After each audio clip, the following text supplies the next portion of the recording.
नमस्कार दोस्तों, स्वागत है आपका अपने YouTube channel online study with DK में। दोस्तों आज हम आपके लिए लेकर आए हैं आने वाले सीटेट एग्जाम से संबंधित मैथ्स के कुछ प्रीवियस ईयर क्वेश्चन। और ये क्वेश्चन किस प्रकार से पूछे जाते हैं, किस प्रकार से हमें इनको हल कर सकते हैं, वो सब देखेंगे आज के इस वीडियो में। तो चलिए स्टार्ट करते हैं और देखते हैं। सबसे फर्स्ट क्वेश्चन हमारा यहाँ पर फर्स्ट क्वेश्चन है, एक आयत और एक वर्ग के परिमाप बराबर है और वर्ग का परिमाप जो है वो 96 सेंटीमीटर है और आयत की जो चौड़ाई है वो वर्ग की जो भुजा है उससे 4 सेंटीमीटर कम है, तब आयत के क्षेत्रफल 2 गुना किसके बराबर होगा। तो प्रश्न को आपको समझना जरूरी है कि प्रश्न आपसे क्या चीज पूछना चाह रहा है। तो आप यहां बस देखिएगा, उसमें लिखा है लास्ट में तब आयत के क्षेत्रफल 2 गुना किसके बराबर है। तो कहने का मतलब है कि आयत का जो क्षेत्रफल निकलेगा उसका दुगुना जो है वो किसके बराबर होगा। तो इसके लिए हम 4 विकल्प को देखते हैं। 4 विकल्प हैं यहाँ पर 560, 960, 1040 और 1120। ये 4 विकल्प हैं। अब इनमें से हमें पहचानना है कि हमारा उत्तर कौन सा है। अब देखिए हम इसे हल कैसे करेंगे ये थोड़ा सा देखते हैं। देखिए सबसे पहले हमें जो प्रश्न में दिया होता है उसी से हमारा जो सवाल होता है वो हल होता है और इसके लिए हम सहारा लेते हैं इसमें जो बातें दी गई है उनका। तो देखिए यहाँ पर बताया गया है कि एक आयत और एक वर्ग का परिमाप है। तो सबसे पहले यहाँ पर हम वर्ग को ले लेते हैं, क्योंकि वर्ग से हम बहुत आसानी से उसकी भुजाएं ज्ञात कर लेंगे, उससे फिर क्षेत्रफल निकाल लेंगे। चलिए देखिए, तो सबसे पहले यहाँ पर बात करते हैं एक वर्ग की। अब वर्ग जो मैं पेन से बना रहा हूँ हो सकता है कि वो बिल्कुल सही ना बने, तो आप ध्यान रखिएगा कि जो वर्ग होता है वर्ग की चारों भुजाएं जो होती है वो आपस में बराबर होती है। तो चारों भुजाएं आपस में बराबर होगी और वर्ग का जो परिमाप का सूत्र होता है तो वर्ग का परिमाप का ही हम यहाँ पर सूत्र का प्रयोग करेंगे और वर्ग के परिमाप का सूत्र होता है 4 गुणित भुजा, है ना, 4 गुणित भुजा। तो इससे आप वर्ग का परिमाप निकाल सकते हैं, परंतु हमें तो ये दिया हुआ है तो हम यहाँ पर रख देते हैं 96 और बराबर हो जाएगा 4 गुणित भुजा। अब यहाँ भुजा हम ज्ञात करना चाहते हैं तो उसके लिए हम 96 को 4 से भाग लगा देंगे तो ये हो जाएगा यहाँ पर 24। तो 24 क्या हुई, वर्ग की भुजा। अब देखिए यहाँ पर आप डायरेक्टली भी निकाल सकते हैं, यदि आप जानते हैं कि जो चारों भुजाएं होती है वो बराबर होती है। तो ये भुजा भी 24 की है, ये भुजा भी 24 की है और ये भुजा भी 24 की है। और जब आपको सवाल स्पीडली करना हो तब आप इसका यूज कर सकते हैं कि आपको पता है कि वर्ग का परिमाप 96 है तो आप सीधे 4 का भाग लगा दीजिए, क्योंकि चारों भुजाएं तो बराबर। तो आपको भुजा में लगी यहाँ पर 24। अब देखिए हमने भुजा को क्यों निकाला है, क्योंकि अब देखिए इससे आगे की जो लाइन है वो हमारी हल होगी। आयत की चौड़ाई जो है ना वो वर्ग की भुजा से 4 सेंटीमीटर कम है। तो वर्ग की भुजा कितने की हो गई, 24 की। तो आयत की जो लंबाई होगी वो हमें पता नहीं, तो मान लेते हैं कि जैसे आयत की लंबाई है तो उसे हम कुछ भी मान लेते हैं, ये हमें पता नहीं। और चौड़ाई जो है वो हमें मिल चुकी है, तो चौड़ाई कितनी हो जाएगी, तो चौड़ाई तो हो गई 20। अब 20 क्यों हुई समझ गए आप, क्योंकि जितनी भुजा वर्ग की होगी उससे 4 सेंटीमीटर कम चौड़ाई हमें आयत की रखना है।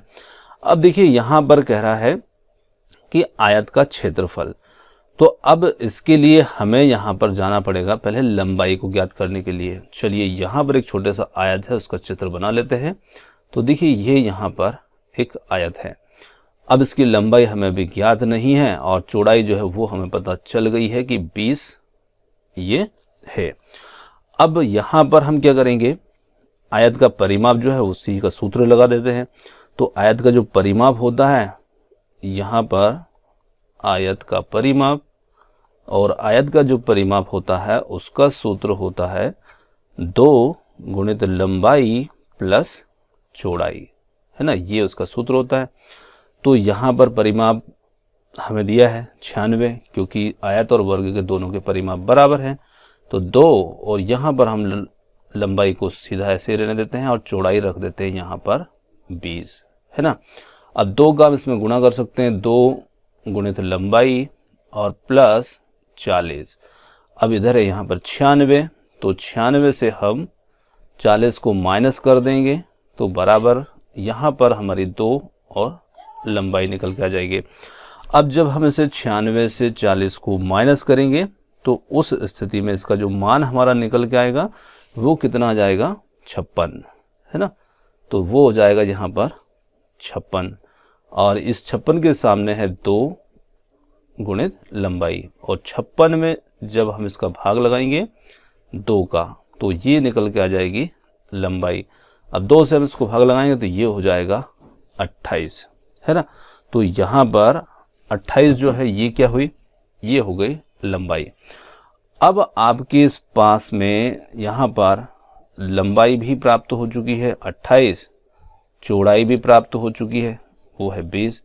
अब आयत का जो क्षेत्रफल है उसके लिए आप सूत्र लगा सकते हैं, आयत का क्षेत्रफल बराबर लंबाई गुणित चौड़ाई। तो यहाँ पर हम लिखेंगे 28 गुणित 20, और ये हो जाता है, गुणा करेंगे तो 28 दूनी 56, 560 वर्ग सेंटीमीटर, है ना। अब देखो हमें यहाँ पर निकल के आता है इस आयत का क्षेत्रफल। अब इस आयत के क्षेत्रफल का जो दुगना होगा वो कौन से विकल्प के बराबर है, ये हमसे क्वेश्चन कह रहा है। तो अब यहाँ पर हम देखते हैं कि हम यदि 560 का दुगना करते हैं तो ये 56 का दुगना कर दे सीधा सीधा आप तो 112 होता है ना। 56 दूनी 112, तो 112 आप लिखेंगे और पीछे 0 हो जाएगा क्योंकि इसमें यहाँ पे 56 के बाद 0 भी है, तो 1120 ये हो जाएगा यहाँ पर हमारा उत्तर। और ये हमें कौन से विकल्प में दिया है, तो वो हमें यहाँ पर दिया है ऑप्शन डी के अंदर। तो ऑप्शन डी जो होगा ये हमारा उत्तर हो जाएगा। चलिए उम्मीद करते हैं आप समझ गए होंगे। बढ़ते हैं अगले क्वेश्चन की ओर। देखिए अगला जो क्वेश्चन है हमारा वो है, अब एक वर्ग का परिमाप 44 सेंटीमीटर है और आयत का परिमाप इस वर्ग के परिमाप के बराबर है। ये भी उसी प्रकार का क्वेश्चन है, यहाँ पर भी वर्ग और आयत हैं और उनके परिमाप बराबर है। चलिए अब आप समझ गए होंगे कि जैसे वर्ग का परिमाप आपको दिया है, चलिए थोड़ा सवाल को समझ लेते हैं फिर देखते हैं। आयत की जो लंबाई है वो वर्ग की लंबाई से 5 सेंटीमीटर ज्यादा है। अब यहाँ पर फिर वैसा का वैसे क्वेश्चन है, वर्ग और आयत के क्षेत्रफलों का जो योगफल है वो क्या होगा, ये हमसे पूछा जा रहा है। अब इसे कैसे हल करेंगे, 4 विकल्पों को आप देख लीजिएगा पहले। देखिए बहुत ही अच्छा क्वेश्चन है और काफ़ी इजी है। तो देखिए अब मैं आपको यहाँ पर वर्ग के सीधे भुजा को निकाल के दिखा दूंगा। देखिए हमें यहाँ पर मिल रहा है फिर वर्ग, और वर्ग का जो परिमाप है वो कितना है 44। अब 44 में आप 4 का भाग लगा दीजिए तो वर्ग की यहाँ पर भुजा ज्ञात हो जाएगी आपको कितनी, 11, क्योंकि 4 से आप भाग लगाएंगे 44 को तो कितनी भुजा होगी 11। अब आप वर्ग का क्षेत्रफल निकाल लीजिए। वर्ग का जो क्षेत्रफल होता है उसका सूत्र होता है भुजा का स्क्वायर, है ना, भुजा का वर्ग। तो मतलब भुजा है 11 तो आप 11 का वर्ग कर दीजिए तो ये कितना हो जाएगा 121 वर्ग सेंटीमीटर। ये तो हो गया यहाँ पर वर्ग का क्षेत्रफल। अब बात करते हैं आयत की लंबाई जो है उसके बारे में। चलिए अब देखते हैं हम आयत के बारे में। तो देखिए आयत के अंदर फिर वही हमें लंबाई चाहिए, और लंबाई इस बार हमें कितनी होगी, जितनी वर्ग की भुजा है उससे 5 ज़्यादा, तो लंबाई हो जाएगी 11 प्लस 5 बराबर 16 सेंटीमीटर। अब हमारे पास चौड़ाई नहीं है तो फिर हम परिमाप का सूत्र लगाएंगे। यहाँ पर आयत का परिमाप बराबर सूत्र हो जाएगा इसके लिए 2 गुणित लंबाई प्लस चौड़ाई, है ना। तो यहाँ पर 2 और लंबाई अब कितनी है 16, और प्लस चौड़ाई हमें पता करना है, ज्ञात करना है। गुणा करेंगे तो 16 और दूनी 32 हो जाएगा, ये तो लंबाई होगी, और चौड़ाई के अंदर गुणा करेंगे तो 2 गुणित ये हो जाएगी चौड़ाई, है ना। इसमें हमने इसका गुणा कर दिया। आप यहाँ पर कोई भी ऐसे अचर मान भी मान सकते हैं। अब देखिए परिमाप कितना है, तो परिमाप यहाँ पर है 44, तो 44 को हम यहाँ पर रख दें। अब यहाँ पर 32 जो है 44 से हम माइनस करेंगे, 44 माइनस 32 बराबर 2 गुणित चौड़ाई, है ना। तो यहाँ पर 4 से हम 2 को घटाएंगे, 2 बचेगा, और 4 से 3 घटाएंगे, 1 बचेगा, और बराबर 2 है, तो 2 का हम इसमें भाग दे देंगे, तो ये हो जाएगा 6। तो चौड़ाई यहाँ पर निकल के कितनी आ गई? 6, है ना। अब देखिए आप यहाँ पर निकाल लीजिए आयत का क्षेत्रफल, तो यहाँ पर हो जाएगा आयत का क्षेत्रफल बराबर लंबाई गुणित चौड़ाई, है ना। तो लंबाई कितनी हो चुकी है? लंबाई है 16 और चौड़ाई कितनी है? 6। तो ये हो जाएगा 16 का जब आप 6 में गुणा करेंगे तो 36 36 का 6 हासिल 3 6 6 3 9, आप डायरेक्टली भी कर सकते हैं, 16 96। तो ये हो गया आयत का क्षेत्रफल, और ये भी होगा वर्ग सेंटीमीटर में। अब हमें इन दोनों के क्षेत्रफल का योग करना है, तो 121 में हम 96 को और जोड़ देते हैं, 6 और 1 7, 7 9 और 2 11, 1 हासिल आया 1, 1 और 1 2, तो ये बन जाता है 217 वर्ग सेंटीमीटर। तो हमारा उत्तर यहाँ पर कौन सा विकल्प होगा आप उसे देख सकते हैं, तो वो होगा ऑप्शन ए, यहाँ पर हमारा उत्तर होगा। चलिए बढ़ते हैं अगले क्वेश्चन की ओर। देखिए अगला क्वेश्चन है, एक आयत की लंबाई 80 सेंटीमीटर। यहां पर एक आयत की लंबाई 80 सेंटीमीटर परिमाप वाले वर्ग की भुजा की 2 गुनी है। अब यहां पर आयत की लंबाई हमें नहीं दी है, ये बताया गया है कि उसकी जो लंबाई होगी वो 80 सेंटीमीटर परिमाप वाले वर्ग की भुजा। तो देखिए यहाँ पर अब आप समझ गए हैं कि वर्ग की भुजा आप कैसे निकाल सकते हैं। परिमाप से आप 80 में 4 का भाग लगाइए तो कितना प्राप्त हो जाएगा, तो 80 में यहाँ पर हम 4 का भाग लगा देते हैं, तो ये 20। तो यहाँ पर जो वर्ग होगा ना उसकी भुजा कितनी हो गई? 20। अब उस भुजा का फिर आप दुगना कर दीजिए, तो दुगना करेंगे तो कितना हो जाएगा? 20 गुणित 2 बराबर 40, और 40 क्या हो गई आपको? आयत की लंबाई, है ना। अब यदि आयत की चौड़ाई जो 20 सेंटीमीटर है, तो आयत का क्षेत्रफल जो है वर्ग के क्षेत्रफल से अधिक है। कितना अधिक है? विकल्प देख लीजिएगा। चलिए अब देखिए आधा सवाल तो हमने पढ़ते वक्त ही हल कर लिया है। अब आपको यहाँ पर ये तो अंदाजा हो गया कि आयत की जो लंबाई है वो कितनी निकल के आएगी, तो वो अभी हमने देखी कि जो 80 सेंटीमीटर परिमाप वाले वर्ग की भुजा होगी उसका दुगना, तो उसकी भुजा हुई 20, उसका दुगना किया हमने 40, तो ये हो गई आयत की यहाँ पर लंबाई, और चौड़ाई कितनी हो गई? 20। अब आप सीधे सीधे यहाँ पर फटाफट आयत का क्षेत्रफल निकाल लीजिएगा। आयत का जो क्षेत्रफल होगा यहाँ पर वो हो जाएगा लंबाई गुणित चौड़ाई, है ना।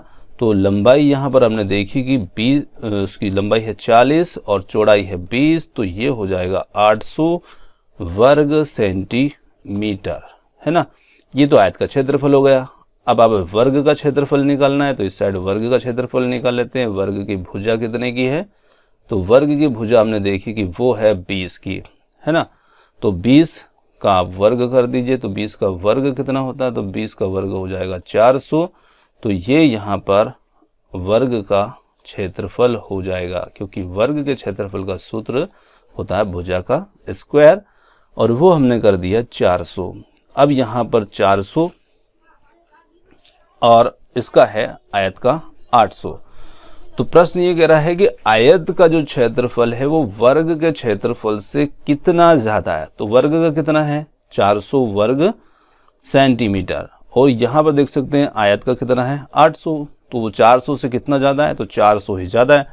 तो यहाँ पर हमारा जो उत्तर होगा वो कौन सा हो जाएगा? तो वो हो जाएगा यहाँ पर ऑप्शन जो सी होगा, ये हमारा उत्तर हो गया। तो ऑप्शन सी जो होगा यहाँ पर हमारा उत्तर हो जाएगा, 400 ज्यादा है। चलिए अगले क्वेश्चन की ओर बढ़ते हैं। देखिए अगला जो क्वेश्चन है हमारा वो है, यहां पर एक समचतुर्भुज के विकर्णों की जो लंबाई है वो 8 सेंटीमीटर और 6 सेंटीमीटर है। तो इसका हमें यहाँ पर परिमाप बताना है। तो देखिए इसका परिमाप बताने के लिए 2 विकल्प तो यहाँ पर आ गए हैं, और 2 विकल्प और ले आते हैं। चलिए ये देखिए, 24 सेंटीमीटर, 28 सेंटीमीटर या फिर 18 सेंटीमीटर, 20 सेंटीमीटर। अब सबसे पहले आप यहाँ पर समझ लीजिएगा कि जो समचतुर्भुज होता है उससे हम कैसे उसका परिमाप निकाल पाएंगे। तो देखिए यहाँ पर सबसे पहले हम एक समचतुर्भुज को बनाने की कोशिश करते हैं। तो देखिए समचतुर्भुज जो होता है उसमें क्या होता है कि उसकी जो चारों भुजाएं होती है वो आपस में बराबर होती है, और साथ ही साथ जैसे कि ये एक भुजा है तो ये भुजा इसके बराबर होगी, ये भुजा इसके बराबर होगी, ये भुजा इसके बराबर होगी। तो चारों भुजाएं तो बराबर होती हैं, किंतु इसके जो विकर्ण होते हैं वो बराबर नहीं हुआ करते हैं। तो इसके जो विकर्ण होंगे ये बराबर नहीं होंगे। इसी के साथ साथ यहाँ पर जो विकर्ण होते हैं वो एक दूसरे पर लंब होते हैं, यानी कि प्रतिच्छेद करते हैं, और साथ ही एक दूसरे पर वो लंब होते हैं। तो देखिए लंब होंगे तो निश्चित ही यहाँ पर ये 90 डिग्री का कोण होगा, इधर भी ये 90 डिग्री का यहाँ पर कोण होगा। अब यहाँ पर हमें इसके जो विकर्ण हैं इसकी लंबाइयाँ दी हैं। तो मान लीजिए कि हमें एक विकर्ण है यहाँ पर, चलिए इसको थोड़ा सा नामकरण कर देते हैं, जैसे ए बी, यहाँ पर सी और ये डी। अब देखिए इसका जो विकर्ण है ए सी, तो ऐसी विकर्ण मान लीजिए कि 8 सेंटीमीटर का है। तो हम यहाँ पर इसका आधा करते हैं इस बिंदु पर, तो ये कितना हो जाएगा 4, और इधर का कितना हो जाएगा 4। दूसरा विकर्ण जो है बी डी, ये बी डी मान लेते हैं कि ये है 6 का, तो इसका आधा यहाँ से यहाँ तक जो होगा ओ बिंदु नाम देते हैं बीच में, तो डी ओ जो है 3 का होगा, ओ बी जो होगा ये 3 का हो जाएगा। तो इस प्रकार से हम इन्हें बांट सकते हैं क्योंकि ये बीच में यहाँ पर प्रतिच्छेद कर रहे हैं। चलिए अब क्या होगा कि हमें इसका परिमाप निकालना है। तो हम किसी भी एक भुजा का मान यदि निकाल लें तो चारों भुजाएं आपस में बराबर हैं, और ये भुजाएं जो होती है ये चारों ही समान होंगी। अब यहाँ पर हम जब भुजाओं में से किसी भी एक भुजा का मान निकालते हैं तो मान लीजिए कि मैं यहाँ से, जैसे ये एक त्रिभुज है, मैंने इसे निकाल लिया। अब देखिए यहाँ पर O है, यहाँ पर C है, यहाँ पर B है। अब ये भुजा है उस समचतुर्भुज की। अब यहाँ पर जो है 90 डिग्री का कोण बन रहा है। अब हमें इस भुजा का मान तो पता चल ही चुका है क्योंकि ये 4 है जो कि यहाँ से यहाँ तक है।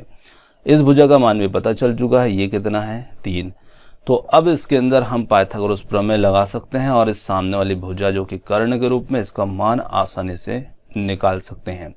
तो चलिए इसके अंदर पाइथागोरस प्रमेय लगाते हैं। तो यहाँ पर हमारी पाइथागोरस प्रमेय होगी लंब का वर्ग, तो यहाँ पर किसी भी भुजा को लंब मान लें, एक आधार का वर्ग, और जैसे कि ये ओ बी का स्क्वायर, और इसी के साथ में कर्ण होगा BC का स्क्वायर। तो ये हमने पाइथागोरस प्रमेय का यूज यहाँ पर किया है।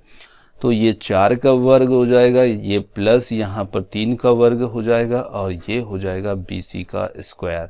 तो 4 का वर्ग 16, 3 का वर्ग 9 और BC का स्क्वायर, तो ये हो जाएगा 25, और 25 हम BC का मान निकालेंगे तो ये 25 का वर्गमूल निकालेंगे और ये हो जाएगा 5। तो BC भुजा कितने की हुई 5 की। अब देखिए यहाँ पर ये भुजा 5 की, तो चारों भुजाएं इसकी बराबर होती है, तो 5 5 5 5 ये। अब आप परिमाप की बात कर रहे हैं तो परिमाप मतलब चारों और की भुजाओं का माप। तो 5 5 आप 4 बार जोड़ेंगे कितना हो जाएगा 20। तो हमारा यहाँ पर उत्तर जो होगा ना वो निकल के आ जाएगा 20 सेंटीमीटर। तो 20 सेंटीमीटर जो होगा ये हमारा यहाँ पर उत्तर हो जाएगा। चलिए ऑप्शन डी होगा यहाँ पर हमारा उत्तर। ये चलिए अगला क्वेश्चन देखें। क्वेश्चन हमारे यहाँ पर एक आयत की लंबाई मिसप्रिंट है, थोड़ा सा क्वेश्चन यहाँ पर होगी L है, और चौड़ाई, उसकी चौड़ाई जो है लंबाई का आधी है, और इसका परिमाप क्या होगा यदि उसकी लंबाई 2 गुनी कर दी जाए एवं उसकी चौड़ाई को समान रखा जाए। तो देखिए क्वेश्चन को हम यहाँ पर देख चुके हैं कि इसकी लंबाई L है, चौड़ाई क्या होगी, तो लंबाई की आधी, इसका मतलब हो जाएगा L/2। और इसका परिमाप क्या होगा, तो परिमाप क्या होगा और परिमाप कब निकालना है हमें, जब उसकी लंबाई 2 गुनी कर दी जाए एवं उसकी चौड़ाई को समान रखा जाए। तो यहाँ पर हमें ध्यान रखना है कि जब हम उसकी लंबाई को दुगुना कर दें, तो अब देखिए यहाँ पर हमने पहले लंबाई L थी, पर अब हम नए सिरे से निकालेंगे क्योंकि हमें उसकी लंबाई को दुगना करना है। तो यहाँ पर हम देख सकते हैं कि प्रश्न के अनुसार हम उसकी लंबाई को L से बदल करके कर देंगे 2L। तो अब नई लंबाई हमारे लिए 2L हो गई और पहले उसकी जो चौड़ाई थी वो थी L/2 लंबाई की आधी, और नई लंबाई भी चौड़ाई भी वही होगी क्योंकि हमें सेम रखना है। अब हमें इसका परिमाप निकालना है। तो देखिए अब हम यहाँ पर इसके लिए परिमाप निकालें तो यहाँ पर हम लगाते हैं परिमाप का सूत्र। तो जो आयत का परिमाप होता है उसका सूत्र होता है 2 गुणित लंबाई प्लस चौड़ाई, है ना। अब यहाँ पर 2 और लंबाई कितनी हो गई 2L और चौड़ाई कितनी है L/2, है ना। अब यहाँ पर हम इस ब्रैकेट को हल कर लेते हैं पहले। तो यहाँ पर इसका हम एलसीएम ले लेते हैं 2 और यहाँ पर हो जाएगा ये 4L, क्योंकि जब हम एलसीएम लेंगे तो इसके नीचे कुछ नहीं तो 1 मान लेते हैं। अब प्लस इसी के साथ 2 का 2 में भाग लगाएंगे, 1 आएगा, 1 का गुणा हम इधर करेंगे ये, तो ये हो जाता है 4 और 1 5L 5L और अपन 2 और इसमें हम गुणा करेंगे 2 का। तो देखिए यहाँ के इस 2 से इस 2 को आप काट सकते हैं तो आपको उत्तर मिल जाता है 5L। तो यहाँ पर उसकी जो लंबाई होगी परिमाप होगा वो निकल के आएगा 5L 5L। और ये हमें यहाँ पर विकल्प में जिस प्रकार से प्रश्न में त्रुटि हो गई थी उसी प्रकार से यहाँ पर विकल्प में भी थोड़ी सी त्रुटि हो चुकी है। अब देखिए कि त्रुटि क्या है। तो यहाँ पर जैसे ये 6 ना होकर के ये जो था 6L था, थोड़ा सा मैं इसे चेंज कर देता हूँ। ये 6L था, ये 3L था, ये 4L था और ये 5L था, है ना। तो ये विकल्प आप मिस प्रिंट समझिएगा। चलिए ये हमारा क्वेश्चन इस प्रकार से था। तो यहाँ पर हमारा आंसर कौन सा हो जाएगा, जो विकल्प डी होगा ये हमारा आंसर होगा। चलिए अगला क्वेश्चन लेते हैं।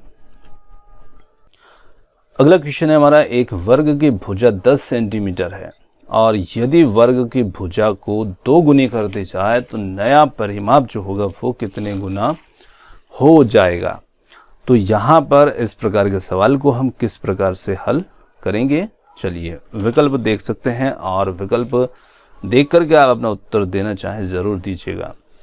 तो देखिए यहाँ पर परिमाप जो होगा वो 2 गुना हो जाएगा, समान रहेगा, या फिर 4 गुना होगा या फिर 3 गुना होगा, कैसा यहाँ पर होगा, है ना। ये हमें इसमें समझना है। तो देखिए यहाँ पर हम देखते हैं तो वर्ग की भुजा कितनी है, पहली शर्त के अंदर 10 सेंटीमीटर। अब उसकी भुजा को हम दुगनी करेंगे तो ये हो जाएगी 20। अब जहाँ पर इस वर्ग की भुजा जो है 10 सेंटीमीटर है तो उसका परिमाप कितना होगा, 4 गुणित भुजा कीजिए। तो 4 गुणित भुजा मतलब कि 4 गुणित 10 बराबर 40। तो इस वर्ग का परिमाप होगा 40 सेंटीमीटर। अब आपने दुगनी कर दी, अब इसमें आप 4 का गुणा कर दीजिए, ये भी नए वर्ग का परिमाप हो जाएगा। तो ये कितना हो जाएगा 80 सेंटीमीटर। अब 80 सेंटीमीटर तो ये परिमाप कितने गुना हो जाएगा। तो यहाँ देख सकते हैं आप 40 निकल के आ रहा है, यहाँ पर 80। तो सीधा सीधा ये कितना हो गया, 2 गुना हो जा रहा है। तो ऑप्शन ए जो होगा ये हमारे लिए उत्तर हो जाएगा 2 गुना। तो ऑप्शन ए होगा उत्तर। चलिए अगला क्वेश्चन देखें। अगला क्वेश्चन है यहाँ पर 24 सेंटीमीटर आधार वाले समकोण त्रिभुज का परिमाप 60 सेंटीमीटर है और त्रिभुज की शेष 2 भुजाएं क्या होंगी। विकल्प आपके सामने है और आप इसे हल कर सकते हैं, देख सकते हैं कितना समय आपको लगता है।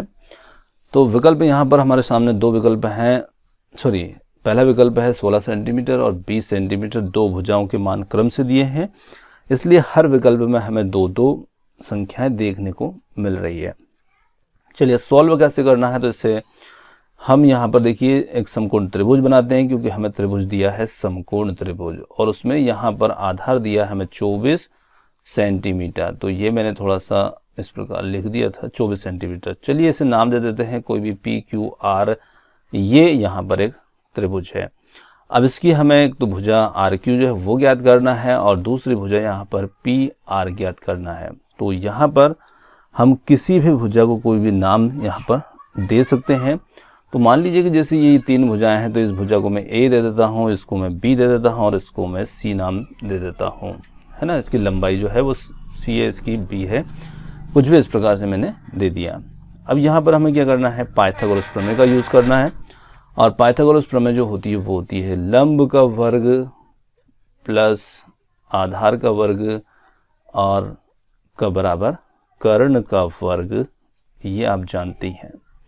तो देखिए यहाँ पर लंब है पी आर, तो या तो हम पी आर लिख लें या फिर मैंने इसे बी मान लिया है तो मैं इसे बी मान लेता हूँ, तो बी का स्क्वायर प्लस आधार है, आधार को ए माने या फिर एक इसका तो हमें मान दिया हुआ है, तो हम सीधे 24 का स्क्वायर कर देते हैं।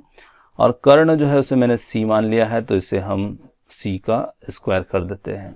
तो यहाँ पर 24 तो दिया हुआ है, तो 24 का वर्ग जो होता है ये होता है 576।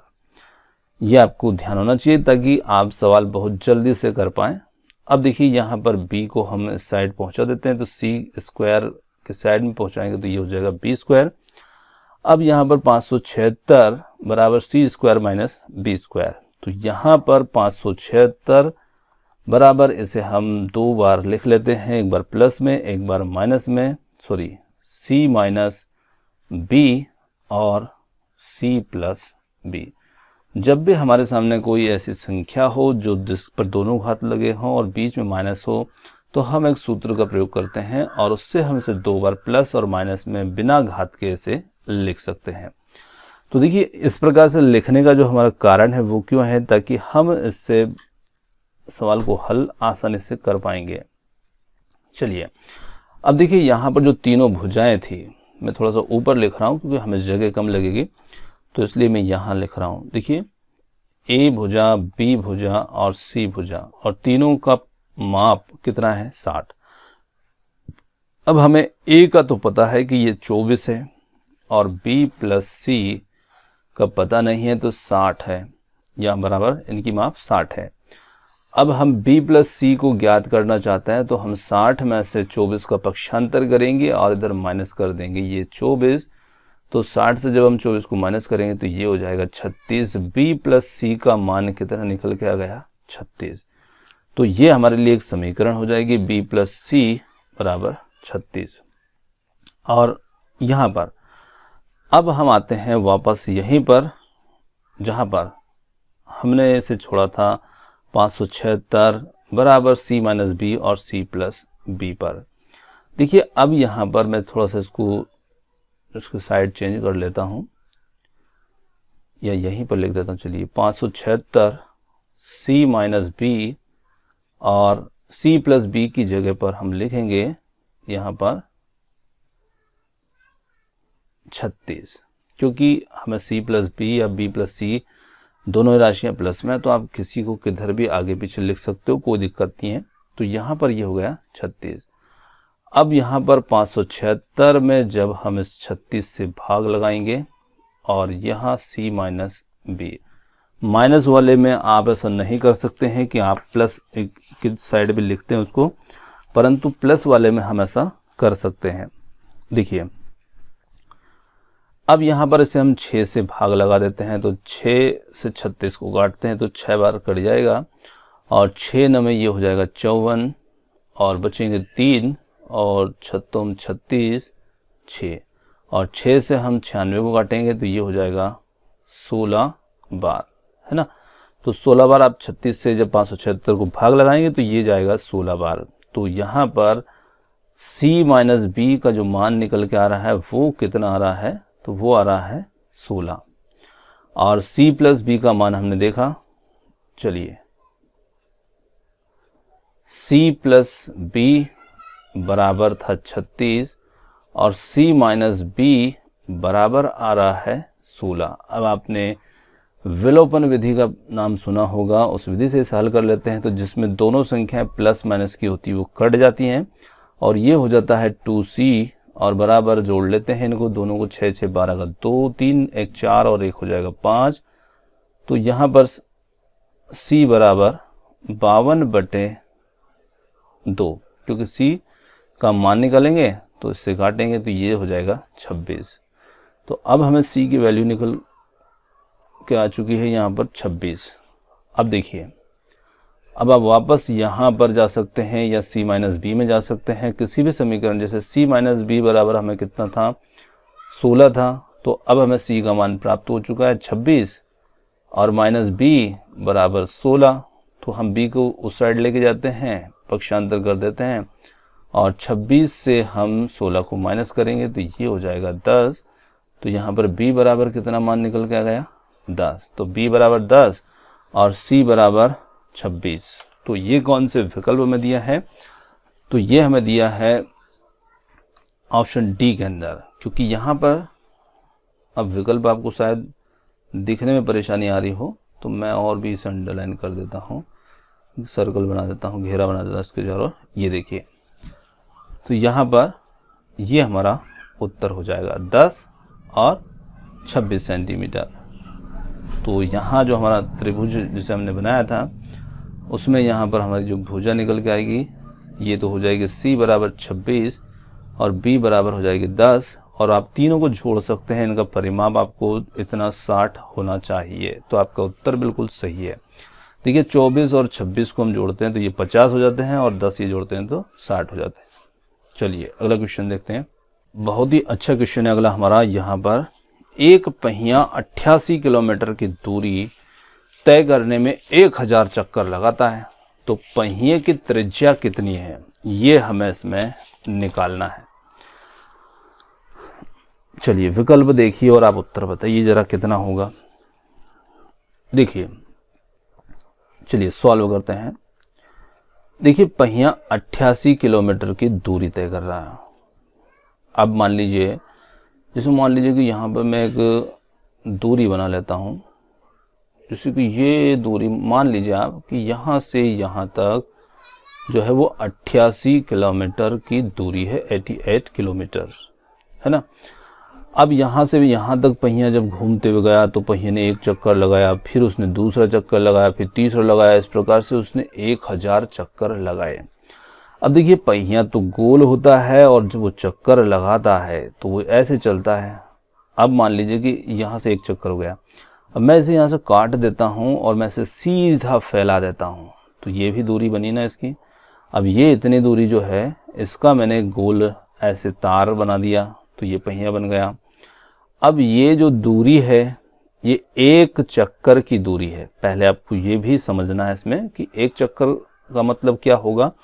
तो जो एक चक्कर होगा वही पहिए की परिधि है और एक चक्कर में चली गई दूरी है, बराबर होती है ना। तो क्योंकि पहिया की जो परिधि होगी उतना ही चक्कर एक चक्कर में वो दूरी तय करता है। तो पहिए की परिधि और एक चक्कर में चली गई दूरी बराबर हुआ करती है।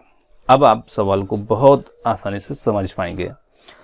देखिए, 88 किलोमीटर की दूरी उसने तय की, तो सीधे सीधे यहाँ पर देखते हैं कि 88 किलोमीटर है, तो ये 88, अब ये किलोमीटर में है तो मैं इसे मीटर में बदल देता हूँ, तो मैं इसमें 1000 का गुणा कर देता हूँ, तो ये हो गया 88,000 मीटर, है ना। और इसमें लगे उसको 1000 चक्कर, तो एक चक्कर में कितनी दूरी या कितना टाइम उसको जो भी लगता है वो हम पता लगा सकते हैं कि एक चक्कर में उसने कितनी दूरी तय की। तो यहाँ पर हम इस 88,000 को सीधे इससे 3 शून्य से 3 शून्य काट देते हैं, तो ये एक चक्कर में हमें पता चल गया कि जो पहिया है एक चक्कर जब चलता है ना, तो वो जैसे यहाँ पर हमने देखा था, तो ये कितनी 88 मीटर वो चल रहा है और एक चक्कर में वो 88 मीटर चलता है। तो यही एक चक्कर में जो चली गई दूरी होती है वो पहिए की क्या हो जाएगी, परिधि। तो हमें इससे मिल गई परिधि। अब देखिए, परिधि जब हमें मालूम हो जाएगी कि 88 मीटर है, तो हम परिधि का ही सूत्र लगाएंगे 2πr बराबर 88, और यहाँ पर त्रिज्या हमें इसमें ज्ञात करना है, तो r और 88 इसके बटे में पहुँचा देते हैं 2π को। अब पाई का आप सीधे मान रख दीजिएगा 22/7, 7 को पलट करके ऊपर ले जाइए, तो r बराबर हो जाएगा 88 × 7 और बटे 2 × 22। 22 से आप 88 को काटिए 4 बार और 4 को 2 से काटिए 2 बार और 2 का 7 में गुणा कीजिए, तो r बराबर हो जाएगा, आपको निकल के आएगा 14 क्या मीटर। ये ध्यान रखिएगा, सेंटीमीटर नहीं, क्योंकि हम यहाँ से जो हमारी दूरी थी उसे किस में बदल के ले गए थे, मीटर में। तो 14 मीटर जो होगी ऑप्शन सी के अंदर दिया है 14 मीटर, ये हमारा इसमें उत्तर हो जाएगा। चलिए, उम्मीद करते हैं कि आप समझ गए होंगे। अब बढ़ते हैं अगले क्वेश्चन की ओर। चलिए, अगला क्वेश्चन है यहाँ पर, किसी पहिए की त्रिज्या 21 सेंटीमीटर है और 660 मीटर की दूरी तय करने में इसको कितने चक्कर लगाने पड़ेंगे। तो यहाँ पर आप देख सकते हैं, इसके पहले जो क्वेश्चन था वो क्वेश्चन और ये क्वेश्चन एक दूसरे के विपरीत है। वहां पर हमें त्रिज्या ज्ञात करने को कहा, चक्करों की संख्या दी थी। इसमें त्रिज्या का मान दे दिया है और चक्कर की संख्या पूछ रहे हैं कि इसको इतनी दूरी तय करने में कितने चक्कर लगाने होंगे। चलिए, इसके लिए विकल्प देख लेते हैं। आप विकल्प को समझिएगा और पहिए की यहाँ पर हमें त्रिज्या का मान दिया है r बराबर 21 सेंटीमीटर, और इस 21 सेंटीमीटर से हम यहाँ पर पहिए की परिधि निकाल सकते हैं, और उसकी परिधि जो होगी वो होगी 2 पाई r, है ना। और जो परिधि हुआ करती है वही परिधि पहिए के द्वारा एक चक्कर में चली गई दूरी भी होती है, और दोनों ही बराबर होती हैं क्योंकि वही परिधि है।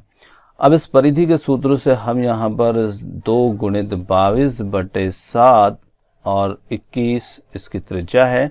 7 से हम 21 को काटेंगे 3 बार, 22 और 3 का गुणा कर लें, 22 3 66, और 66 का आप दुगुना कर दीजिए।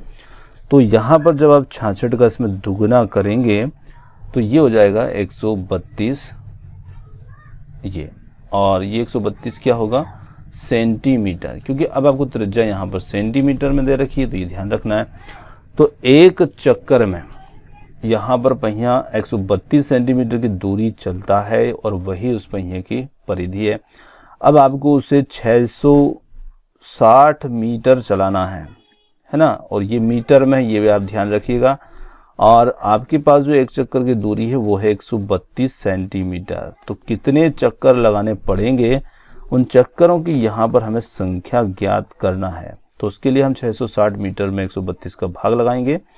तो यहाँ पर जब 660 को हम सेंटीमीटर में बदलेंगे तो 100 का गुणा कर देंगे, और ये 132। अब 132 से हम इसको यहाँ पर 660 को भाग लगा सकते हैं, तो ये इससे 5 बार भाग चला जाएगा, और 5 का आप 100 में गुणा कर दीजिए तो यहाँ पर चक्करों की संख्या निकल के आ जाएगी 500 चक्कर। तो पहिए को 500 चक्कर जो है वो यहाँ पर लगाने पड़ेंगे 660 मीटर की दूरी तय करने के लिए, और ये हमें दिया है ऑप्शन सी के अंदर। ये हमारा उत्तर हो जाएगा। तो ये थे आज के हमारे कुछ मैथ से संबंधित कुछ क्वेश्चन, और क्वेश्चन आपको कैसे लगे कमेंट्स करके ज़रूर बताइएगा, और आपको पसंद आए हो तो आप हमें कमेंट्स कीजिए, और भी क्वेश्चन आपके लिए इस प्रकार के लेकर आएंगे। और आपने हमें इतनी देर सुना उसके लिए बहुत बहुत धन्यवाद। थैंक यू सो मच, और मिलते हैं बहुत जल्दी एक और नए किसी टॉपिक, नए किसी वीडियो के साथ।